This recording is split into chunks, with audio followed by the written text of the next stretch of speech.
오늘 함께 묵상하실 말씀 사사기 6장 1절에서 10절까지의 말씀입니다. 사사기 6장 1절에서 10절까지의 말씀을 우리가 다 같이 한 목소리로 읽겠습니다. 이스라엘 자손이 또 여호와의 목전에 악을 행하였으므로 여호와께서 7년 동안 그들을 미디안의 손에 넘겨주시니 미디안의 손이 이스라엘을 이긴지라. 이스라엘 자손이 미디안으로 말미암아 산에서 웅덩이와 굴과 산성을 자기들을 위하여 만들었으며 이스라엘이 파종한 때면 미디안과 아말렉과 동방 사람들이 치러 올라와서 진을 치고 가사에 이르도록 토지 소산을 멸하여 이스라엘 가운데 먹을 것을 남겨두지 아니하며 양이나 소나 나귀도 남기지 아니하니 이는 그들이 그들의 짐승과 장막을 가지고 올라와 메뚜기 떼같이 많이 들어오니 그 사람과 낙타가 무수함이라. 그들이 그 땅에 들어와 멸하려 하니 이스라엘이 미디안으로 말미암아 궁핍함이 심한지라. 이에 이스라엘 자손이 여호와께 부르짖었더라. 이스라엘 자손이 미디안으로 말미암아 여호와께 부르짖었으므로 여호와께서 이스라엘 자손에게 한 선지자를 보내시니 그가 그들에게 이르되 여호와께서 이같이 말씀하시기를 이스라엘 하나님 내가 너희를 애굽에서 인도하여 내며 너희를 그 종되었던 집에서 나오게 하여 애굽 사람의 손과 너희를 학대하는 자의 모든 자의 손에서 너희를 건져내고 그들을 너희 앞에서 쫓아내고 그 땅을 너희에게 주었으며 내가 또 너희에게 이르기를 나는 너희의 하나님 여호와니 너희가 거주하는 아모리 사람의 땅의 신들을 두려워하지 말라 하였으나 너희가 내 목소리를 듣지 아니하였느니라 하셨느니라. 아멘. 지난 40년 동안 온 땅에 울려 퍼지던 다음 세대의 합창 소리가 그치고 또다시 그 땅에 하나님의 백성들의 고통하며 부러지는 소리가 가득하기 시작합니다.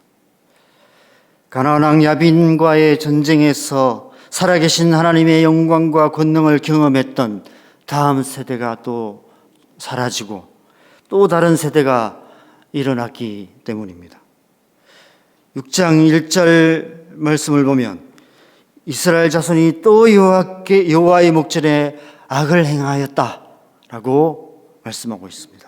그래서 여호와께서 7년 동안을 그들을 미디안의 손에 넘겨주셨다라고 말씀하고 있습니다. 하나님을 알지 못하는 또 다른 세대가 일어나자 이스라엘 자손이 또 여호와의 목전에 악을 행하기 시작했다는 것입니다. 그래서 하나님께서는 이번에는 미디안 족속의 손에 그들을 넘겨주셨다라고 말씀하고 있습니다. 그런데 불과 7년 만에 이스라엘 백성들은 고통하며 부러질 수밖에 없었습니다. 가나안 왕 야빈의 학대에서도 20년을 버텼던 그들이 불과 7년 만에 하나님 앞에 항복하게 됩니다. 왜냐하면 가나안 왕 야빈과는 비교할 수 없는 미디안 족속의 극악무도한 횡포 때문이었습니다. 3절 4절 말씀도 보면 이스라엘이 파종할 때가 되면 미디안과 아말렉과 동방 사람들이 쳐들어왔다라고 말합니다. 그래서 토지 소산을 다 멸했고 먹을 것을 하나도 남겨두지 않았다. 양과 소와 나귀까지도 남기지 아니하였다라고 말씀하고 있습니다. 5절 말씀에서는 그들을 메뚜기 떼 같았다라고 표현하고 있습니다. 오죽하면 그들을 메뚜기 떼 같은 자로 표현하고 있을까 생각해 보게 됩니다. 물론 우리는 지금 이 메뚜기 떼 같다는 말의 의미를 크게 잘 느끼지 못할 수도 있습니다. 그저 어린 시절에 논에서 메뚜기 몇 마리 잡아서 볶아 먹었던 그 정도 기억밖에 없기 때문입니다. 그런데 우리가 뉴스를 보면 아프리카나 중동이나 중국 내륙 지역들에 수십억 마리의 메뚜기 떼가 몰려와서 순식간에 모든 작물들을 다 쑥대밭을 만드는 그런 모습들을 보면 그런 일들을 실제로 경험한 자들에게 있어서 메뚜기 떼가 얼마나 큰 공포였는지를 조금은 짐작할 수 있을 것입니다. 무려 7년 동안을 마치 메뚜기 떼처럼 그 땅에 먹을 것들을 싹 썰어가 버렸다는 것입니다. 그런데 3절 처음에 말씀해 보면 추수할 때 그렇게 한 것이 아니라 파종할 때 그렇게 했다라고 말씀하고 있는 것을 보면 그들의 목적이 단순히 식량을 수탈해가기 위함이 아니었다는 사실을 생각해 볼 수 있습니다. 5절 마지막 절에는 그들이 그 땅에서 이스라엘 백성들을 완전히 멸하려 하였다라고 말씀하고 있는 것이죠. 하나님의 약속의 땅에서 하나님의 백성들을 진멸하기 위해서 그렇게 했다는 것입니다. 의도적으로 그렇게 했다는 것입니다. 하나님께서 진멸하라고 명하신 그 족속들에 의해서 도리어 이스라엘 백성들이 진멸당할 지경에 그런 위기에 처하게 되었다는 것입니다. 그래서 6절 말씀에 이스라엘이 미디안으로 말미암아 궁핍함이 심하여 여호와께 부르짖고 있는 모습을 보게 됩니다. 아마 수많은 백성들이 굶어서 죽어가는 일들이 일어났을 것입니다. 이대로 한 해만 더 지나면 이스라엘 백성들은 완전히 진멸하고 말았을 것입니다. 그래서 하나님께서 급히 선지자를 보내십니다. 왜 선지자를 보내셨을까요? 8절에서 10절 말씀을 보면 선지자를 통해 이렇게 된 이유가 무엇인지를 책망하고 계시는 것을 보게 됩니다. 오늘 본문 마지막 10절 말씀을 우리가 같이 읽어보겠습니다. 10절 말씀 같이 읽겠습니다. 내가 또 너희에게 이르기를 나는 너희의 하나님 여호와이니 너희가 거주하는 아모리 사람의 땅의 신들을 두려워하지 말라 하였으나 너희가 내 목소리를 듣지 아니하였느니라 하셨다 하니라. 그들이 이런 고통을 당한 이유가 하나님의 말씀을 듣지 않고 가나안 땅 아모리 족속의 그 땅의 신들을 두려워하고 섬겼기 때문이다 라고 말씀하고 있습니다. 그래서 하나님께서 이스라엘 백성들을 그 신들의 손에 넘겨주셨고 그 결과가 이런 참혹한 결과를 만든 것이다 라고 책망하고 계시는 것입니다. 그런데 여러분, 지금 이 상황에서 하나님께서 단지 그들을 책망하시기 위해 선지자를 보내셨을까요? 여러분 기억하시기 바랍니다. 하나님께서 우리를 책망하시는 더 큰 이유는 우리를 다시 회복시키시기 위해서라는 사실. 우리에게 회복의 길을 가르쳐 주기 위해서 책망하시는 것입니다. 이 책망하시는 말씀 속에 회복의 길 또한 포함되어 있다는 것입니다. 10절에서 하나님께서 책망하신 말씀처럼 아모리 족속의 땅의 신들을 두려워하여 하늘에 계신 하나님의 목소리를 듣지 않아서 이런 고통을 당하게 되었다면 회복의 길 또한 한 가지 뿐이라는 것입니다.